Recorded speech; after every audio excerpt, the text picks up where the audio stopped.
নমস্কার বন্ধুরা, সুবচনের সাহিত্য সভায় আপনাদের স্বাগত জানাই। আজ আমি আপনাদের পড়ে শোনাবো হুমায়ুন আহমেদের লেখা একটি গল্প, কল্যাণীয়াসু। টেট্রাকভ আর্ট গ্যালারিতে ছবি দেখতে গিয়েছিলাম। পুরানো দিনের মহান সব শিল্পীদের আঁকা ছবি দেখতে দেখতে এগুচ্ছি। হঠাৎ থমকে দাঁড়াতে হলো। সঙ্গে রাশিয়ান গাইড বলল, কি হয়েছে? আমি হাত উঁচিয়ে একটি পেন্টিং দেখালাম। Princess তারাকনোভার painting. অপূর্ব ছবি। জরি, ছবিটি দেখে তোমার কথা মনে পড়ল। গাইড বলল, সেন্ট পিটার্সবার্গ জেলে প্রিন্সেসের শেষ দিনগুলি কেটেছে। ওই দেখো, সেলের অন্ধকূপে কি করে বন্যার পানি ঢুকছে। দেখো, প্রিন্সেসের চোখে মুখে কি গভীর বিষাদ, প্রগাঢ় বেদনা। আমি কথা বললাম না, অভিভূত হয়ে তাকিয়ে রইলাম। গাইড বলল, এসো পাশের কামরায় যাই। আমি নড়লাম না। মৃদু গলায় বললাম, মিস্টার জোখফ, আজ আর কিছু দেখব না, চলো কোথাও বসে চা খাওয়া যায়। দুজনে নিঃশব্দে বেরিয়ে এলাম। ভীষণ শীত বাইরে, রাস্তাঘাট ফাঁকা ফাঁকা। ঠান্ডা কনকনে হাওয়া মোটা ওভারকোট ভেদ করে শরীরে বিঁধছে। আমার সঙ্গী হঠাৎ জানতে চাইল, তোমার কি শরীর খারাপ করছে? না। আর্ট গ্যালারি কেমন দেখলে? চমৎকার, অপূর্ব। আমি চায়ে চিনি মেশাতে মেশাতে বললাম, তোমাদের প্রিন্সেস তারকনোভাকে দেখে আমার এক পরিচিতা মহিলার কথা খুব মনে পড়ছে। গাইড কৌতূহলী হয়ে বলল, কে সে, নাম জানতে পারি? জরি তার নাম। জোখফ বিস্মিত হয়ে আমার দিকে তাকালো। আমি মনে মনে বললাম, প্রিন্সেস জরি, প্রিন্সেস জরি। জরি, রাজকুমারীর ছবি দেখে আজ বড় অভিভূত হয়েছে। হঠাৎ করে তোমাকে খুব কাছে পেতে ইচ্ছা করছে। বয়সের সঙ্গে সঙ্গে মন স্যাঁতসেঁতে হয়ে গেছে। ক্রমাগতই নস্টালজিক হয়ে পড়ছি। ঘুম কমে গেছে। অনেক রাত পর্যন্ত জেগে থাকি। ঘন ঘন কফি খাই। চুরুটের গন্ধে ঘরের বাতাস ভারী হয়ে ওঠে। শেষ রাতের দিকে ঘুমোতে গিয়ে বিচিত্র সব স্বপ্ন দেখে জেগে উঠি। পরশু রাত্রে কি স্বপ্ন দেখছিলাম জানো? দেখলাম আমাদের নীলগঞ্জে যেন খুব বড় একটা মেলা বসেছে। বাবার হাত ধরে মেলা দেখতে গিয়েছি। ইস, কতদিন পর বাবাকে স্বপ্নে দেখলাম। বাবা বললেন, খোকা, নাগরদোলায় চড়বি? আমি যতই না করি তিনি ততই জোর করেন। তারপর দেখলাম ভয়ে আমি থরথর করে কাঁপছি আর শাঁ শাঁ শব্দে নাগরদোলা উড়ে চলছে। চন্দ্র, সূর্য, গ্রহ, তারকা ছাড়িয়ে দূরে দূরে আরও দূরে। ঘুম ভেঙে দেখি চোখের জলে বালিশ ভিজে গেছে। 40 বছর বয়সে কেউ কি এমন করে কাঁদে? আমি বুড়ো হয়ে যাচ্ছি জরি। আজকাল খুব নীলগঞ্জে চলে যেতে ইচ্ছে করে আগের মতো সন্ধ্যাবেলা পুকুর ঘাটে বসে জোনাকি পোকার আলো জ্বালা দেখি। মস্কোতে আজ আমার শেষ রাত। আগামীকাল ভোর 4টায় রওনা হব রুমানিয়ায়। খুব কষ্ট করে 1 মাসের ভিসা জোগাড় করেছে। এই 1 মাস খুব ঘুরে বেড়াবো। তারপর নিজের আস্তানা মন্ট্রিলে ফিরে যাব। বেশ একটা গতির জীবন বেছে নিয়েছি, তাই না? অথচ ছোটবেলায় এই আমি হোস্টেলে যাবার সময় হলে কি মন খারাপ করে বসে থাকতাম। হাসু চাচা আমাকে ট্রেনে তুলে দিতে এসে লাল গামছায় ঘন ঘন চোখ মুছত। ধরা গলায় বলতো, বড় মিয়া, চিঠি দিয়েন গো। আমার মনে হতো, দূর ছাই, কি হবে পড়াশোনা করে?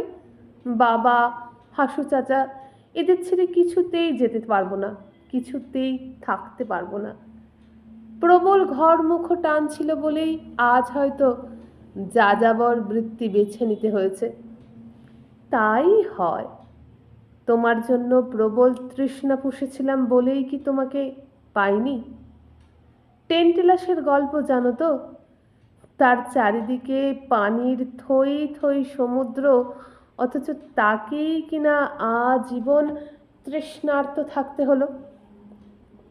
জরি, তোমার কি মনে আছে বিয়ের দিন তোমাকে নিয়ে যখন নীলগঞ্জে আসি, তুমি ট্রেনের জানালায় মুখ রেখে খুব কেঁদেছিলে। তখন কার্তিকের শুরু, ধানি রঙের রোদে ঝলমল করছে চারদিক, হালকা হিমেল বাতাস। মনে আছে সেসব কথা? আমি বলেছিলাম, মাথাটা ভেতরে টেনে নাও জরি, কয়লার গুঁড়ো এসে চোখে পড়বে। তুমি বললে, পড়ুক। কামরায় আমরা দুটি মাত্র প্রাণী। বরযাত্রীরা আমাদের একা থাকবার সুযোগ দিয়ে অন্য কামরায় উঠেছে। ট্রেন ছুটে চলছে ঝিকঝিক করে, বাতাসে তোমার লালচে চুল উড়ছে। কি একটা সেন্ট মেখেছ, চারপাশে তার চাপা সৌরভ। আমি গাঢ় স্বরে বলেছিলাম, ছি জরি, এত কাঁদছো কেন? কথা বলো। আমার কথায় তুমি কি মনে করেছিলে কে জানে। লজ্জা পেয়ে দু হাতে মুখ ঢেকে ফেললে। সেই দিন কি গভীর আনন্দ আমাকে অভিভূত করেছিল। মনে হয়েছিল রহস্যমণ্ডিত এই রমণীটিকে পেয়েছি। গৌরীপুরে গাড়ি অনেকক্ষণ হল্ট করল। একজন অন্ধ ভিখারি একতারা বাজিয়ে আমাদের কামরার সামনে খুব গান গাইতে লাগলো। ও মনা, এই কথাটি না জানলে প্রাণে বাঁচতাম না। তুমি অবাক হয়ে বললে, কি সুন্দর গান। তারপর 2টি টাকা বের করে দিলে। ট্রেন ছাড়তেই জানালা দিয়ে অনেকখানি মাথা বের করে বললে, দেখুন দেখুন, কতগুলি বক একসঙ্গে উড়ে যাচ্ছে। বক নয়, শীতের শুরুতে ঝাঁক বেঁধে বালিহাঁস উড়ে আসছিল। আগে দেখনি কখনো, তাই খুব অবাক হয়েছিলে। আমি বলেছিলাম, বক নয় জরি, ওগুলি বালিহাঁস। আর শোনো, আমাকে আপনি আপনি করছো কেন? আমাকে তুমি করে বলবে। ওই হাঁসগুলি কোথায় যাচ্ছে? বিলের দিকে। আপনাদের নীলগঞ্জে বিল আছে? আবার আপনি? তুমি হেসে বললে, নীলগঞ্জে বিল আছে? আমি বললাম, বলো, তোমাদের নীলগঞ্জে বিল আছে? তুমি মুখ ফিরিয়ে হাসতে শুরু করলে। আমার মনে হলো শোক কোনো অলীক বস্তু নয়, এর জন্য জীবনব্যাপী কোনো সাধনারও প্রয়োজন নেই। প্রভাতের সূর্যকিরণ বা রাতের জোছনার মতোই এও আপনাতেই আসে। কিন্তু প্রিন্সেস তারাকনোভার ছবি দেখতে গিয়ে উল্টো কথা মনে হলো। মনে হলো সুখ টুখ বলে কিছু নেই, নিরবচ্ছিন্ন দুঃখ নিয়ে আমাদের কারবার। চোখের সামনে যেন দেখতে পেলাম হতাশ রাজকুমারী পিটার্সবার্গের নির্জন শেলে মৃত্যুর প্রতীক্ষা করছেন। হু হু করে বন্যার জল ঢুকছে ঘরে। রাজকুমারীর ঠোঁটের কোণায় কান্নার মতো এক অদ্ভুত হাসি ফুটে। ছবির দিকে তাকিয়ে থাকতে থাকতে একসময় মনে হলো রাজকুমারীকে খুব পরিচিত মনে হচ্ছে। জরির মুখের আদল আসছে নাকি? পর মুহূর্তেই ভুল ভাঙল। না, জরির সঙ্গে এ মুখের কোনো মিল নেই। জরির মুখ গোলগাল, একটু আদুরে ভাব আছে, আর রাজকুমারীর মুখটি লম্বাটে ও বিষণ্ণ। মনে আছে জরি, একবার তোমার একটি পোর্ট্রেট করেছিলাম, কিছুতেই মন ভরে না। ব্রাশ ঘষি, আবার চাকু দিয়ে ছেঁচে রং তুলে ফেলি। 2 মাসের মতো সময় লাগলো ছবি শেষ হতে। পোর্ট্রেট দেখে তুমি হতভম্ব, অবাক হয়ে বললে, ও আল্লাহ, চোখে সবুজ রং দিয়েছো কেন? আমার চোখ বুঝি সবুজ? আমি বললাম, একটু দূর থেকে দেখো। তুমি অনেকটা দূরে সরে গেলে এবং চেঁচিয়ে বললে, কি সুন্দর, কি সুন্দর। ছবি আঁকিয়ে হিসেবে জীবনে বহু পুরস্কার পেয়েছি, কিন্তু সেদিনকার সেই মুগ্ধ কণ্ঠ এখন কানে বাজে, এখনও বাজে। সেই পোর্ট্রেটটি অনেক দিন আমার কাছে ছিল, তারপর বিক্রি করে দিলাম। ছবি দিয়ে কি হয় বলো? তার উপর সেবার খুব টাকার প্রয়োজন হলো। মিলানে গিয়েছি বন্ধুর নিমন্ত্রণে, গিয়ে দেখি বন্ধুর কোনো হদিশ নেই। কদিন আগেই নাকি বিছানাপত্র নিয়ে কোথায় চলে গিয়েছে। কি করি কি করি, সঙ্গে সম্বলের মধ্যে আছে 30টি আমেরিকান ডলার আর মন্ট্রিলে ফিরে যাবার একটি ট্যুরিস্ট টিকিট। এর মধ্যে আবার আমার পুরনো অসুখ, বুকে ব্যথা শুরু হলো। সস্তা দরের এক হোটেলে উঠলাম।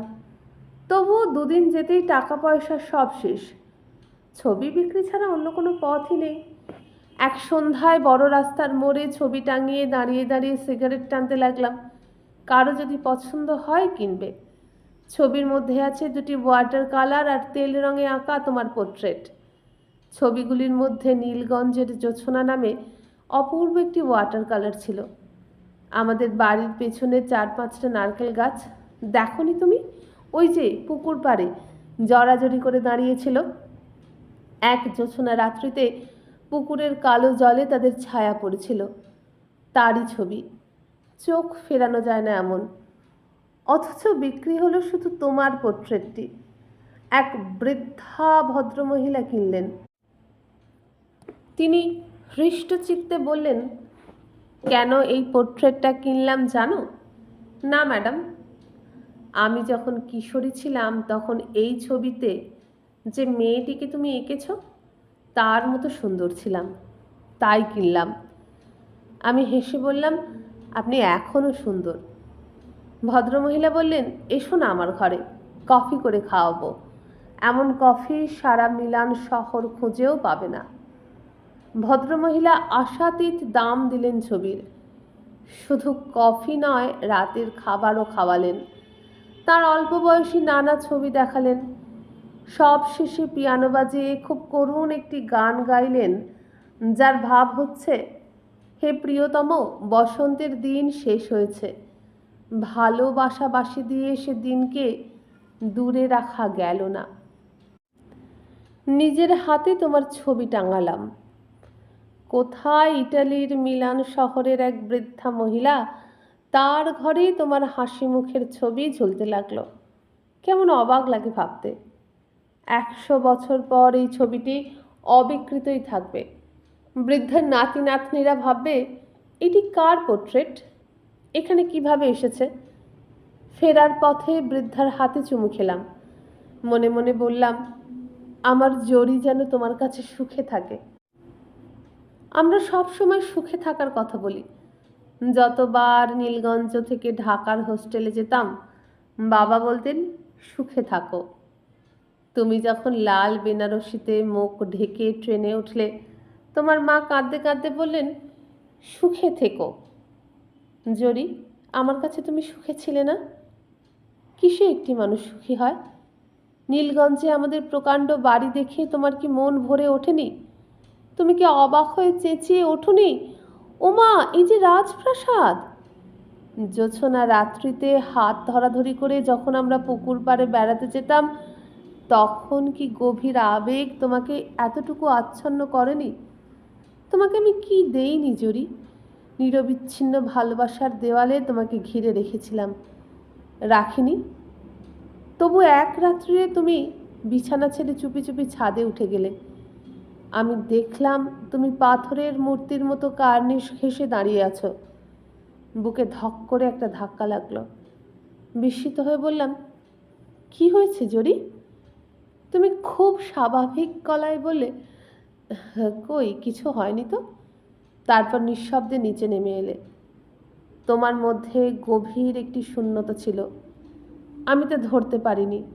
শুধু বুঝতে পারছিলাম তোমার কোনো কিছুতেই মন লাগছে না। সে সময় এসো নিপবনে নাম দিয়ে আমি একটি চমৎকার পেইন্টিং করেছিলাম। আকাশে আষাঢ়ের ঘন কালো মেঘ, একটি ভাঙা বাড়ির পাশে একটি প্রকাণ্ড ছায়াময় কদম গাছ, এই নিয়ে আঁকা। আমার শিল্পী জীবনের ভালো কটি ছবির একটি। ভেবেছিলাম বিয়ের বছরটি ঘুরে এলে তোমাকে এই ছবি দিয়ে মুগ্ধ করব। কিন্তু ছবি তোমাকে এতটুকুও মুগ্ধ করলো না। তুমি ক্লান্ত গলায় বললে,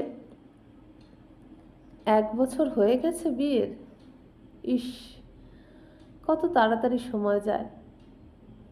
তোমার কণ্ঠে কি সেদিন একটা চাপা বিষাদ ধ্বনিত হয়েছিল? ক্রমে ক্রমে তুমি বিষণ্ণ হয়ে উঠতে লাগলে। প্রায়ই মাঝরাতে ঘুম ভাঙলে দেখতাম তুমি জেগে বসে আছো। অবাক হয়ে বলেছি, কি হয়েছে জরি? কই, কিছু হয়নি তো। ঘুম আসছে না? আসছে বলেই তুমি আবার কুণ্ডলি পাকিয়ে শুয়ে পড়লে। কিন্তু তুমি জেগে থাকতে, অথচ ভান করতে লাগলে যেন ঘুমিয়ে আছো। আমি বললাম, জরি, সত্যি করে বলো না, তোমার কি হয়েছে? কিছু হয়নি। কোথাও বেড়াতে যাবে? কোথায়? কক্সবাজার যাবে? হোটেল ভাড়া করে থাকবো? হুম, ভাল লাগে না। আরও অনেক দিন পর এক সন্ধ্যায় ঘন ঘোর হয়ে মেঘ করল। রাত বাড়ার সঙ্গে সঙ্গে শুরু হলো ঝড়। দড়াম করে এক একবার আছড়ে পড়ছে জানালার পাট। বাজ পড়ছে ঘন ঘন। ঘরের লাগোয়া জাম গাছের শোঁ শোঁ শব্দ উঠছে। দুজনে বসে আছে চুপচাপ। তুমি হঠাৎ এক সময় বললে, তোমাকে একটা কথা বলি, রাখবে? আমি বিস্মিত হয়ে বললাম, কি কথা? আগে বলো, রাখবে? নিশ্চয়ই রাখবো। তুমি তখন আমাকে তোমার আনিস স্যারের গল্প বললে, যিনি কলেজে তোমাদের অঙ্কের প্রফেসর ছিলেন। খামখেয়ালির জন্য যার কলেজের চাকরিটি গেছে, এখন খুব খারাপ অবস্থায় আছেন। কোনো রকমে দিন চলে। তুমি আমাকে অনুরোধ করলে নীলগঞ্জে নতুন যে কলেজে হচ্ছে সেখানে তাকে একটি চাকরি জোগাড় করে দিতে। তুমি উজ্জ্বল চোখে বললে, আনিস স্যার মানুষ নন, সত্যি বলছি ফেরেশতা, তুমি আলাপ করলেই বুঝবে। আমি বললাম, নীলগঞ্জের কলেজের তো এখনো অনেক দেরি, মাত্র জমি নেওয়া হয়েছে। হোক দেরি, আনিস স্যার ততদিন থাকবে আমাদের এখানে। নিচের ঘর তো খালিই আছে, একা মানুষের কোনো অসুবিধা হবে না। একা মানুষ? হুম, মেয়ে আর বউ দুজনের কেউই বেঁচে নেই। একদিনে দুজন মারা গেছে কলেরায়। আর মজা কি জানো, তার পরদিনই আনিস স্যার এসেছেন ক্লাস নিতে। প্রিন্সিপাল স্যার বললেন, আজ বাড়ি যান, ক্লাস নিতে হবে না। আনিস স্যার বললেন, বাড়িতে গিয়ে করবোটা কি? কে আছে বাড়িতে? আমি বললাম, চিঠি লিখলেই কি তোমাদের স্যার আসবেন আমাদের এখানে? হ্যাঁ আসবেন, আমি লিখলেই আসবেন। লিখবো স্যারকে? বেশ, লেখো। তুমি সঙ্গে সঙ্গে চিঠি লিখতে উঠে গেলে। সেই চিঠি শেষ হতে অনেক সময় লাগলো। বসে বসে দেখলাম অনেক কাটাকুটি করলে, অনেক কাগজ ছিঁড়ে ফেললে, এবং এক সময় চিঠি শেষ করে হাসি মুখে উঠে এলে। তোমাকে সে রাতে ভীষণ উৎফুল্ল লাগছিল। আহ, লিখতে লিখতে কেমন যেন লাগছে। এখন প্রায় মধ্যরাত্রি, তবু ইচ্ছে হচ্ছে রাস্তায় একটু হেঁটে বেড়াই। নিশি রাতে নির্জন রাস্তায় হেঁটে বেড়াতে আমার বেশ লাগলো। তুমি কি দতভস্কির রূপলী রাত্রি পড়েছ? রূপলী রাত্রিতে আমার মতো একটা নিশি পাওয়া লোকের গল্প আছে। জরি, তোমাদের স্যার কবে যেন উঠলেন আমাদের বাড়িতে? দিন তারিখ এখন আর মনে পড়ছে না। শুধু মনে পড়ছে মাঝ বয়সী একজন ছোটোখাটো মানুষ ভোরবেলায় এসে খুব হইচই শুরু করেছিলেন। চেঁচিয়ে রাগী ভঙ্গিতে ডাকছিলেন, সুলতানা, সুলতানা! তুমি ধর্মর করে জেগে উঠলে। ও আল্লাহ, কি কাণ্ড, স্যার এসে পড়েছেন! এই বলে খালি পায়েই ছুটতে ছুটতে নিচে নেমে গেলে।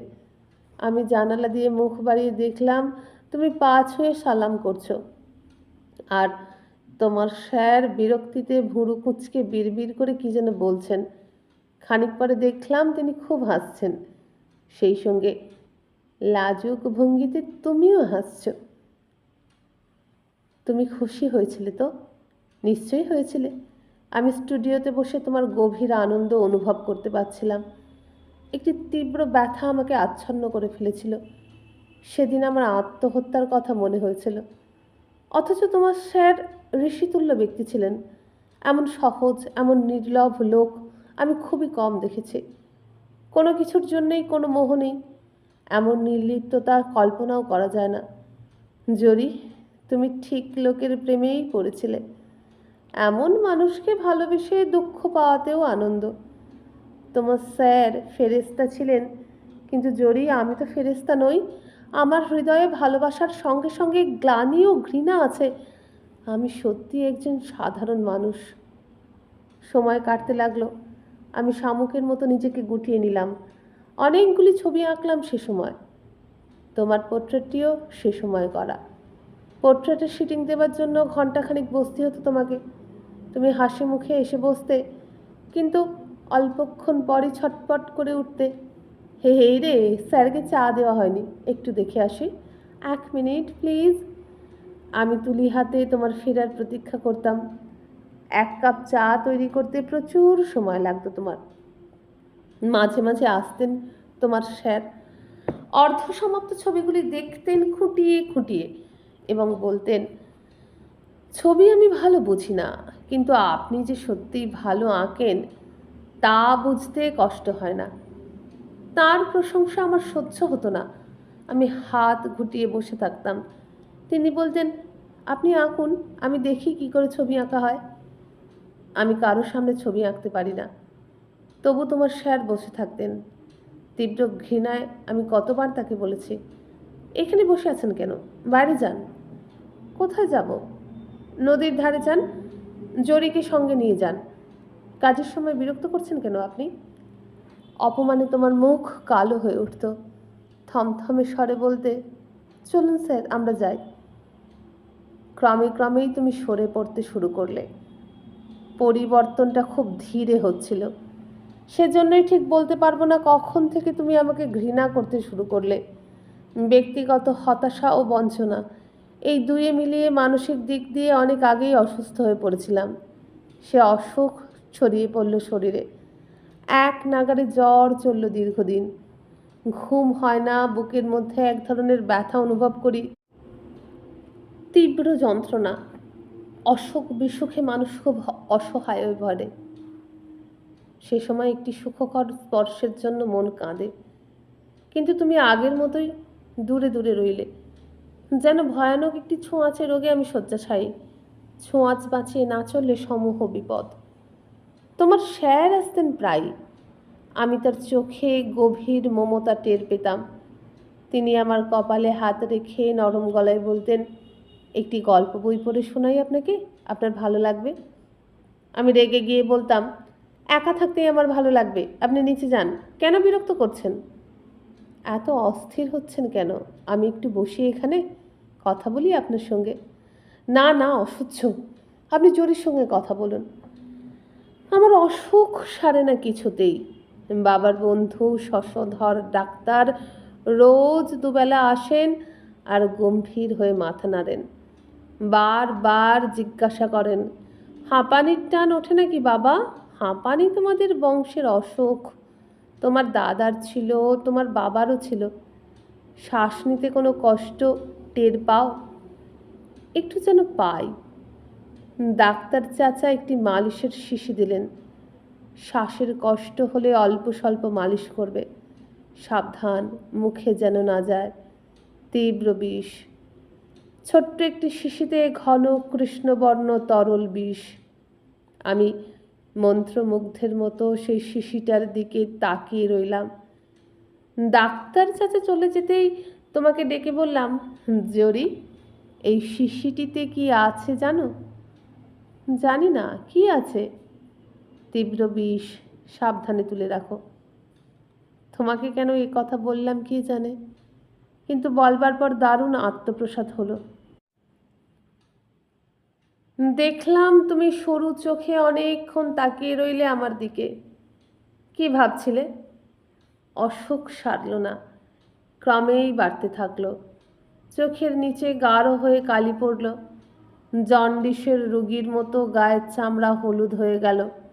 দিন রাত শুয়ে থাকি, কত কি মনে হয়, কত সুখ স্মৃতি, কত দুঃখ জাগানিয়া ব্যথা। স্লথ সময় কাটে। এক এক রাতে ঘন ঘোর হয়ে বৃষ্টি নামে। ঝমঝম শব্দে গাছের পাতায় অপূর্ব সঙ্গীত ধ্বনিত হয়। শুয়ে শুয়ে শুনি তুমি নিচের ঘরে বৃষ্টির সুরের সঙ্গে সুর মিলিয়ে গান গাইছ। আহ, কী সব দিন কেটেছে। একটি প্রশস্ত ঘর, তার এক প্রান্তে প্রাচীনকালের আরও একটি প্রকাণ্ড পালঙ্ক। সেখানে শয্যা পেতে রাত দিন খোলা জানালার দিকে তাকিয়ে থাকা। কি বিশ্রী জীবন! ডাক্তার চাচা কতবার আমার মুখের ওপর ঝুঁকে পড়ে বলেছেন, কেন তোমার অসুখ সারে না বলো তো? কেন? আমি কি করে বলবো? যাও, হাওয়া বদল করে আসো। বৌমাকে নিয়ে ঘুরে আসো কক্সবাজার থেকে। আচ্ছা যাব। আচ্ছা নয়, কালই যাও, সন্ধ্যায় ময়মনসিংহ এক্সপ্রেসে। এত তাড়া কিসের? তাড়া আছে, আমি বলছি বৌমাকে সব ব্যবস্থা করতে। ডাক্তার চাচা সেদিন অতিরিক্ত ব্যস্ত হয়ে ডাকলেন, ও বৌমা, বৌমা! তুমি তো প্রায় সময় থাকতে না, সেদিনও ছিলে না। ডাক্তার চাচা অনেকক্ষণ অবাক হয়ে তাকিয়েছিলেন সেদিন। শুধু কি তিনি, এ বাড়ির সবকটি লোক কৌতূহলী হয়ে দেখতো আমাকে। আবুর মা গরম পানির বোতল আমার বিছানায় রাখতে রাখতে নেহায়েত যেন কথার কথা এমন ভঙ্গিতে বলতো, বিবি সাহেব নদীর পাড়ে বেড়াইতে গেছেন। আমি বলতাম না কিছুই। অসহ্য বোধ হলে বিষের শিশিটির দিকে তাকাতাম, যেন সেখানে প্রচুর সান্ত্বনা আছে। জরি, হ্যাঁ, আমাদের এই বংশে অনেক অভিশাপ আছে। আমার দাদা তার অবাধ্য প্রজাদের হাতে খুন হয়েছিলেন। আমার মার মৃত্যুও রহস্যময়। লোকে বলে তাকে নাকি বিষ খাইয়ে মারা হয়েছিল। আমার সারাক্ষণ মনে হতো পূর্বপুরুষের পাপের প্রায়শ্চিত্ত আমাকেও করতে হবে। জরি, আমার জরি, আহ, কতদিন তোমাকে দেখি না।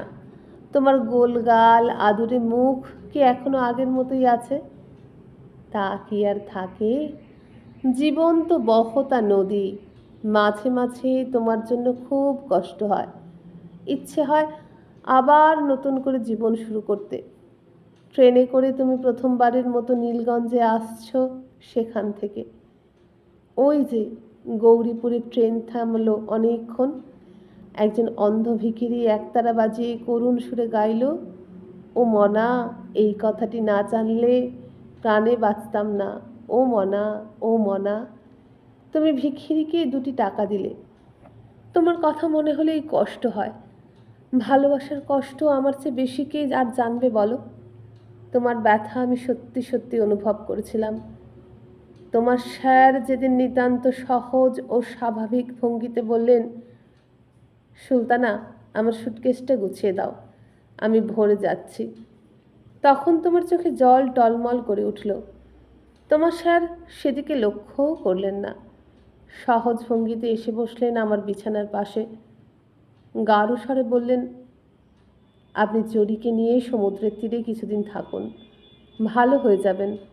আমি বললাম, না না, আমি যাব না, সমুদ্র আমার ভালো লাগে না, আপনারা দুজনে যান। সমুদ্র তীরে সব সময় দুজনে করে যেতে হয়, এর বেশিও নয়, এর কমও নয়। তোমার স্যার তৃপ্তির হাসি হাসতে লাগলেন। তুমি মাথা নিচু করে দাঁড়িয়ে রইলে, একটি কথাও বললে না।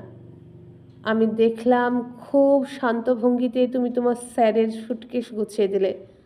রাস্তায় খিদে ফেলে খাবার জন্য এক গাদা কী সব তৈরি করে দিলে। তিনি বিদায় নিলেন খুব সহজভাবেই। ঘর থেকে বেরিয়ে একবারও পিছন ফিরে তাকালেন না। তুমি মূর্তির মতো গেটের সামনে দাঁড়িয়ে রইলে। জরি, তুমি ভুল লোকটিকে বেছে নিয়েছিলে। এই সব লোকের কোনো পিছুটান থাকে না। নিজ স্ত্রী কন্যার মৃত্যুর পরের দিন যে ক্লাস নিতে আসে তাকে কি আর ভালোবাসার শিকলে বাঁধা যায়? তোমার স্যার চলে যাবার দিন আমি তোমাকে তীব্র অপমান করলাম। বিশ্বাস করো, ইচ্ছে করে করিনি। তোমার স্যার যখন বললেন, আপনার কাছে একটি জিনিস চাইবার আছে, আমি চমকে উঠে বললাম, কী জিনিস? আপনার আঁকা একটি ছবি আমি নিতে চাই। হাত জোর করে প্রার্থনা করছে। নিশ্চয়ই, আপনার পছন্দ মতো ছবি আপনি উঠিয়ে নিন, যে কোনো ছবি, যেটা আপনার ভালো লাগে। তিনি ব্যস্ত হয়ে আমার স্টুডিওর দিকে চলে গেলেন। আমি তোমার চোখে চোখ রেখে বললাম, স্যার কোন ছবিটি নেবেন জানো তুমি? না, স্যার নেবেন তোমার পোর্ট্রেট। কিন্তু তিনি নিলেন অন্য ছবি, জল রঙে আঁকা এসো নিপবনে। তাকিয়ে দেখি অপমানে তোমার মুখ নীল হয়ে গেছে। তীব্র ঘৃণা নিয়ে তুমি আমার দিকে তাকালে। সেই সব পুরনো কথা তোমার কি মনে পড়ে? বয়স হলে সবাই তো নস্টালজিক হয়, তুমি হওনি? কুটিল সাপের মতো যে ঘৃণা তোমার বুকে কিলবিল করে উঠেছিল, তার জন্য তোমার কি কখনো কাঁদতে ইচ্ছা হয় না? তুমি কাঁদছো, এই ছবিটি দেখতে বড় ইচ্ছা করে। তোমার স্যার চলে যাবার পর তুমি কি করবে তা কিন্তু আমি জানতাম জরি। তোমার এছাড়া অন্য কোনো পথ ছিল না। মিছিমিছি তুমি সারা জীবন লজ্জিত হয়ে রইলে। আমি তোমাকে চন্দ্রনাথ পাহাড়ে বেড়াতে নিয়ে যেতে চেয়েছি, তুমি বলেছ না। তোমাকে কিছুদিন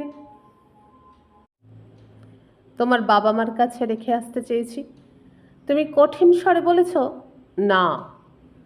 কতবার বলেছি বাইরে থেকে ঘুরে এলে তোমার মন ভালো থাকবে, তুমি শান্ত স্বরে বলেছ আমার মন ভালোই আছে। আমি জানতাম ঘৃণার দেওয়ালে বন্দী হয়ে একজন মানুষ বেশি দিন থাকতে পারে না। তোমার সামনে দুটি মাত্র পথ, এক মরে যাওয়া, আর দুই, কিন্তু মরে যাবার মতো সাহস তোমার ছিল না। কাজেই দ্বিতীয় পথ যা তুমি বেছে নেবে তার জন্য অপেক্ষা করছিলাম আমি। এও এক ধরনের খেলা। আমি জানতাম তুমি এবারও পরাজিত হবে, পরাজয়ের মধ্যেই আসবে জয়ের মালা। উৎকণ্ঠার দিন কাটতে লাগলো। কখন আসবে সেই মুহূর্তটি? সেই সময় আমি নিজেকে ঠিক রাখতে পারবো তো? সেই মুহূর্তটির কথা তোমার কি মনে পড়ে কখনো? ঘন শীত পড়েছে, খানিক সুস্থ বোধ হওয়ায় আমি কম্বল মুড়ি দিয়ে বসে আছি। সন্ধ্যা মিলাতেই ঘরে আলো দিয়ে গেল। তারও কিছু পরে তুমি এসে চা দিলে। চায়ের পেয়ালা এগিয়ে দিতে গিয়ে চা ছলকে পড়ল মেঝেতে। বিড়বিড় করে তুমি কি যেন বললে। তাকে দেখলাম টেবিলের দিকে, বিষের সেই শিশিটি নেই। তুমি অপলকে তাকিয়েছিলে আমার দিকে। আমি হেসে হাত বাড়িয়ে দিলাম চায়ের পেয়ালার জন্য। তুমি জ্ঞান হারিয়ে এলিয়ে পড়লে মেঝেতে। হেরে গেলে জরি। তোমাকে এরপর খুব সহজেই জয় করা যেত, কিন্তু আমি তো চাইনি। সব ছেড়ে ছুড়ে চলে এলাম। অল্প কদিন আমরা বাঁচি, তবু এই সময়ে কত সুখ দুঃখ আমাদের আচ্ছন্ন করে রাখে, কত গ্লানি কত আনন্দ আমাদের চারপাশে নেচে বেড়ায়, কত শূন্যতা বুকের মধ্যে হা হা করে। জরি, এখন গভীর রাত্রি, আর কিছুক্ষণের মধ্যেই পোর্টার এসে দরজায় নক করবে। বিমান কোম্পানির মিনি বাস এসে দাঁড়াবে দোরগোড়ায়। আবার যাত্রা শুরু। আবার হয়তো কোনো এক পেইন্টিংয়ের সামনে দাঁড়িয়ে তোমার কথা মনে পড়বে। আবার এরকম লম্বা চিঠি লিখব, কিন্তু সেসব চিঠি কখনো পাঠাবো না তোমাকে। যৌবনে হৃদয়ের যে উত্তাপ তোমাকে স্পর্শ করতে পারেনি, আজ কি আর তা পারবে? কেন আর মিছে চেষ্টা? বন্ধুরা, এখানেই শেষ হয়ে গেল হুমায়ুন আহমেদের লেখা ছোট গল্প কল্যাণী আসু। যদি ভালো লাগে গল্পটি তাহলে বেশি বেশি করে বন্ধুদের সঙ্গে শেয়ার করবেন, একটা লাইক অবশ্যই করবেন। আর যদি এখনও আমার চ্যানেলটি সাবস্ক্রাইব করে না থাকেন তাহলে চ্যানেলটিকে সাবস্ক্রাইব করে আমাকে উৎসাহিত করবেন। আর যদি এমন গল্প আরও শুনতে চান তাহলে এই ভিডিওর নিচে যে বারে আমার চ্যানেলের নাম লেখা আছে সেখানে ক্লিক করলেই খুলে যাবে চ্যানেলের হোম পেজে পাবেন প্লেলিস্টে গিয়ে আমার আজ পর্যন্ত নানা ধরনের গল্প থরে থরে আপলোড করা আছে আপনাদেরই জন্য। সেখান থেকে খুঁজে নেবেন নিজের পছন্দ মতো গল্প। ততক্ষণ সেগুলো শুনুন যতক্ষণ না নতুন গল্প আনি। আর আজকের মতো বিদায় নিলাম। নমস্কার।